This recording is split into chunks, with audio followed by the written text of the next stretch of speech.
कल नीतीश कुमार ने एक महिला थी, पुरस्कार सम्मान के दौरान उनका हिजाब खींच दिया गया। क्या लगता है सर, किस नज़रिए से आप देखते हैं? बहुत ही शर्मनाक काम किया है पलटू राम ने और इसके लिए जितनी उनकी निंदा की जाए कम है।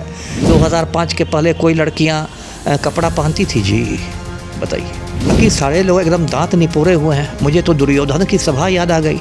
दुर्योधन जब द्रौपदी का चिरहरण कर रहा था, द्रौपदी की साड़ी खींच रहा था, तो बाकी जितने कौरव थे उस सभा में सब ही खी कर रहे थे। बिहार का मुख्यमंत्री आवास यदि दुर्योधन का दरबार बन गया है, महिला आयोग से भी मुझे कोई उम्मीद नहीं है। महिला आयोग में भी पलटू राम की चमचियाँ बैठी हुई हैं। एक रश्मि रेखा सिन्हा महिला आयोग की मेंबर हैं, वो दीपक कुमार की घरवाली है। जो दीपक कुमार पलटू राम के प्रधान सचिव हैं, उनकी वाइफ रश्मि रेखा सिन्हा महिला आयोग की मेंबर है। कि एक स्कूल का बच्चे को भी इतनी समझदारी रहती है कि राष्ट्रगान के समय आपको सम्मान में खड़ा रहना है। नमस्कार, मैं हूं प्रणय सिन्हा और आप देख रहे हैं सूर्य बिहार। देखिए, बिहार में जो है सियासी हलचल फिर से तेज हो गई है। कारण जो है वो नीतीश कुमार का है। इस बार फिर से नीतीश कुमार के मानसिक स्थिति पर उंगली उठाई जा रही है। इसी मुद्दे पर बातचीत करने के लिए हमारे साथ एक्स IPS अमिताभ दास जी हैं। इनसे हम बातचीत करेंगे। सर, कल नीतीश कुमार ने एक महिला थी, पुरस्कार सम्मान के दौरान उनका हिजाब खींच दिया गया। क्या लगता है सर, किस नज़रिए से आप देखते हैं? नज़रिया क्या है? पूरा हिंदुस्तान इसको एक ही नज़रिए से देख रहा है कि बहुत ही शर्मनाक काम किया है पलटू राम ने और इसके लिए जितनी उनकी निंदा की जाए कम है।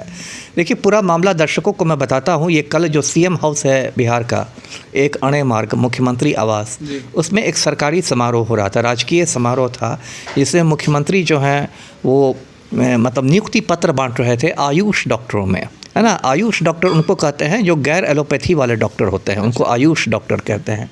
तो उसमें एक लड़की आई जिसका नाम था नुसरत परवीन, है ना। जैसा नाम ही से स्पष्ट है कि वो मुस्लिम महिला थी, नुसरत परवीन। और उसने मतलब हिजाब लगा रखा था, जो बहुत सारी मुस्लिम लड़कियाँ लगाती हैं। अब हमारे जो पलटू राम है, उसने क्या किया कि उन्होंने उसका हिजाब पकड़ के हटा दिया। ये क्या है जी, ये क्या है जी। तो अब वो मतलब थोड़ा असहज हो गई कि अब हिजाब पहन के घर से आई है और यहाँ मुख्यमंत्री उसका हिजाब हटा रहे हैं। कोई भी लड़की हो जाती। तो अब यही वीडियो कल से वायरल हो रहा है। सोशल मीडिया पर भी पलटू राम की बहुत फजीहत हो रही है कि लोग कह रहे हैं कि महिला का सम्मान नहीं कर रहा है, इसको कुर्सी छोड़ना चाहिए। RJD ने वो मतलब टैग किया है और उसकी लेकिन निंदा हुई है और निंदा करने वाला काम है। देखिए, इसमें 2-3 बातें बहुत महत्वपूर्ण है।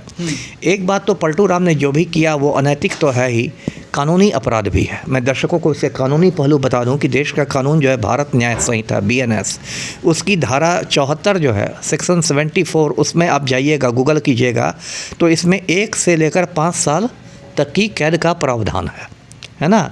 मान लीजिए कोई लड़की जा रही है और आप उसका दुपट्टा खींच देते हैं, उसके कपड़े फाड़ने लगते हैं, तो ये शील भंग करने वाला अपराध माना जाएगा। तो ये सिर्फ यही नहीं है कि उन्होंने एक शर्मनाक हरकत की, ये कानूनन अपराध है और ये बहुत ही गलत बात है। दूसरी बात जो मुझे कल बहुत दुख हुआ कि जो मंच था उस पर देखिए पलटू राम के अलावा भी लोग थे। हमारे मैट्रिक फेल गृह मंत्री थे सम्राट चौधरी थे, हमारे स्वास्थ्य मंत्री थे मंगल पांडे थे, मुख्यमंत्री के प्रधान सचिव थे दीपक कुमार।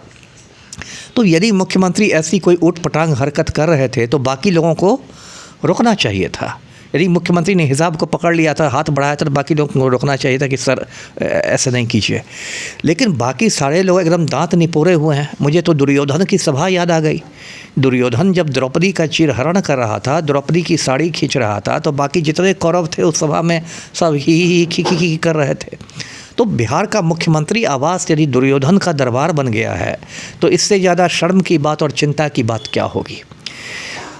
तीसरी बात यह है कि इसमें तो बिहार राज्य महिला आयोग को भी इस पूरे मामले का स्वतः संज्ञान लेना चाहिए। आप सोशल मीडिया पर जाके देखिए, कल शाम से पूरा भरा हुआ है। इस पूरे मामले का महिला आयोग को स्वतः संज्ञान लेना चाहिए और उसके बाद पलटू राम को नोटिस भेजकर पूछना चाहिए, स्पष्टीकरण पूछना चाहिए कि आप इस तरह से क्यों कर रहे हैं। एक महिला के साथ इस तरह आप अभद्र व्यवहार क्यों कर रहे हैं। लेकिन देखिए, दुख की बात है कि सारा सिस्टम फेल कर गया है। महिला आयोग से भी मुझे कोई उम्मीद नहीं है। महिला आयोग में भी पलटू राम की चमचियाँ बैठी हुई हैं।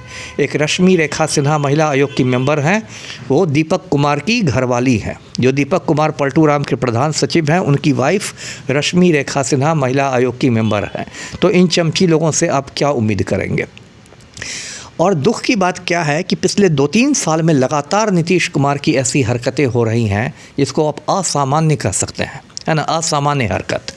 जैसे कि आपने देखा होगा कि कुछ महीने पहले एक वीडियो वायरल हुआ था कि राष्ट्रगान हो रहा है और पलटू राम उछल कूद मचा रहे हैं, जबकि एक स्कूल का बच्चे को भी इतनी समझदारी रहती है कि राष्ट्रगान के समय आपको सम्मान में खड़ा रहना है।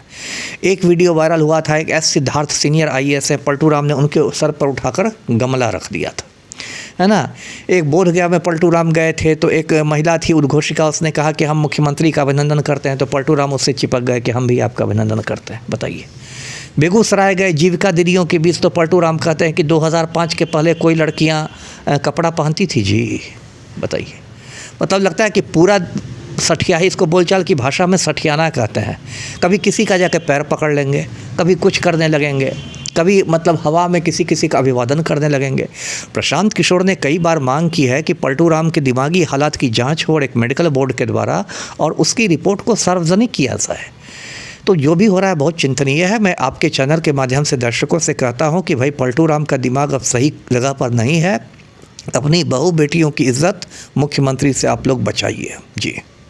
देखिए, आपने कहा कि सम्मान की बात, अगर महिलाओं को मुख्यमंत्री सम्मान नहीं दे रहे होते तो आखिर वो 10 बार CM की शपथ लिए हैं। कह सकते हैं कि 2005 से लगातार अभी तक CM है और महिलाओं के लिए, बिहार के बच्चों के लिए कई सारी योजनाओं का उन्होंने चलाने का काम किया, जिसका लाभ जो है महिलाएं हों या बच्चे हों ले भी तो रही हैं। ठीक है, मान लीजिए 20 साल से मुख्यमंत्री हैं तो बस महिलाओं की मदद करके नहीं हैं, पलटी मार के भी हैं। बीच में पलटू राम ने कितनी बार पलटी मारी है खुद भी भूल चुके हैं, हिंदुस्तान भी भूल गया है, बिहार भी भूल गया है ना। पलटी मार के बार उन्होंने सत्ता बचाई है सिद्धांतों के साथ समझौता करके। और इस बार जो मुख्यमंत्री बने हैं 10वीं बार, ये तो मैं डंके की चोट पर कहता हूँ कि वोट चोरी से मुख्यमंत्री बने। और जहाँ तक आपने महिलाओं की बात की तो दर्शकों को मैं मुजफ्फरपुर बालिका गृहकांड भी ज़रा याद दिला देता हूँ। ये भी गृहकांड, ये जो मुजफ्फरपुर बालिका गृहकांड हुआ था, ये पलटू राम के ही कार्यकाल में हुआ था और उसमें 34 बच्चियों के साथ, 1-2 नहीं 34 बच्चियों के साथ रेप किया गया था, है ना। और पूरा हिंदुस्तान हिल गया। इतना बड़ा कांड बिहार के इतिहास में कभी नहीं हुआ था, पलटू राम के समय हुआ था। और उस समय जो समाज कल्याण मंत्री थी श्रीमती मंजू वर्मा, उनको आखिर तक पलटू राम बचाने की कोशिश करते थे, क्योंकि वो लव कुश समीकरण से आती थी। पलटू राम कुर्मी है तो मंजू वर्मा कोयरी थी। और जब आपने महिलाओं की बात कर ही दी तो मैं ये भी दर्शकों को बता दूं कि पलटू राम ने कभी अपनी पत्नी मंजू सिन्हा को मुख्यमंत्री आवास में कदम नहीं रखने दिया और मंजू सिन्हा की मौत भी रहस्यमय ढंग से हुई जी। सर, दूसरा मुद्दा ये है कि बीजेपी ने 2 दिन में 24 घंटे, अगर देखा जाए तो 24 घंटे के अंदर ही 2 बड़े सरप्राइजेस दे दिए। पहले राष्ट्रीय कार्यकारी अध्यक्ष नितिन नवीन को बना दिया गया और कल संजय सरावगी को जो है बिहार प्रदेश का अध्यक्ष बना दिया गया। अचानक इस फैसले से आप इसको किस रूप में दें? देखिए, संजय सरावगी का अध्यक्ष बनना बहुत कोई चौंकाने वाला नहीं है, क्योंकि वो 5-6 बार से दरभंगा से विधायक हैं, सीनियर हैं। और चूँकि दिलीप जायसवाल मिनिस्टर बन चुके थे तो एक व्यक्ति एक पद के में। असली जो चौंकाने वाली बात है वो नितिन नवीन का कार्यकारी अध्यक्ष बन जाना। अब इसके पहले मैं बताता हूं, दर्शकों को पृष्ठभूमि थोड़ी बता दूं। बीजेपी के राष्ट्रीय अध्यक्ष JP नड्डा हुआ करते थे, तो उन्होंने कुछ महीने पहले इस्तीफा दे दिया था। उसके बाद से कोई नया राष्ट्रीय अध्यक्ष नहीं था और इसकी ज़ोर शोर से खोज चल रही थी। और इसको लेके बीजेपी और RSS के बीच रस्साकशी भी शुरू हो गई थी, है ना। क्योंकि कुछ साल पहले मोदी जी ने कहा था कि जो लोग 75 साल के हो जाएं उनको राजनीति से संन्यास ले लेना चाहिए। और यही कहकर उन्होंने आडवाणी को, मुरली मनोहर जोशी को मार्गदर्शक मंडल में भेज दिया था। लेकिन जब इस सितंबर में मोदी जी खुद 75 वर्ष के हो गए तो उन्होंने संन्यास नहीं दिया। तो RSS में इस बात की लोग की नाराज़गी थी। मोहन भागवत ने इसको कहा भी था इशारों में। और RSS चाहता था कि अध्यक्ष पद पर किसी ऐसे कद्दावर आदमी को बैठाया जाए जो मोदी की आंख में आंख डालकर बात कर सके, मतलब वो मोदी की कठपुतली नहीं हो। तो 2-3 नाम बहुत ज़ोर से तैर रहे थे हवा में। एक तो संजय जोशी का नाम जो कि RSS का पुराने आदमी हैं, और एक वसुंधरा राजे सिंधिया का नाम जो राजस्थान की CM हुआ करती थी। इन 2 के नाम बहुत तैर रहे थे कि इसमें से कोई राष्ट्रीय अध्यक्ष बन सकता है बीजेपी का। लेकिन परसों शाम में कह सकते हैं एक मतलब धमाका हुआ कि अचानक नितिन नवीन, है ना, अचानक इनके, जो कि मतलब एक बहुत आप कह सकते हैं एक जूनियर नेता है, मतलब यदि आप तुलनात्मक ढंग से कहें, और बिहार के बाहर तो मुझे लगता है इनकी कोई पहचान, बिहार में थोड़े बहुत लोग जानते हैं क्योंकि बांकीपुर से 5 बार विधायक है, मिनिस्टर हैं, लेकिन बिहार के बाहर तो इनको कोई नहीं जानता। तो अचानक इनको बना दिया गया। अब इनको जो बनाया गया है तो सीधी बात है कि नरेंद्र मोदी और अमित शाह कोई अपना ऐसा व्यक्ति खोज रहे थे जो बिल्कुल रीढ़ विहीन हो, कमज़ोर हो, जिसको वो लोग कठपुतली की तरह नचा सके। तो नितिन नवीन को इसी मापदंड पर खरे उतरते हैं, तो इसलिए उनको बना दिया गया है कार्यकारी अध्यक्ष, और जल्दी ही वो मुझे लगता है 1-2 महीने में पूर्णकालीन अध्यक्ष बन जाएंगे। जी तो देखिए, इसी मुद्दे पर बातचीत करने के लिए हमारे साथ जो है वो XIPS अमिताभ दास जी थे, जिनसे हमने नीतीश कुमार का मुद्दा, साथ ही नितिन नवीन जो अभी राष्ट्रीय कार्यकारी अध्यक्ष बन चुके हैं, उन पर भी इनकी राय हमने ली। बाकी आप क्या सोचते हैं अपनी प्रतिक्रिया कमेंट बॉक्स में ज़रूर दें। सूर्य बिहार पर हमारे साथ बने रहें। मैं हूँ आपके साथ प्रणय सिन्हा। बहुत बहुत धन्यवाद।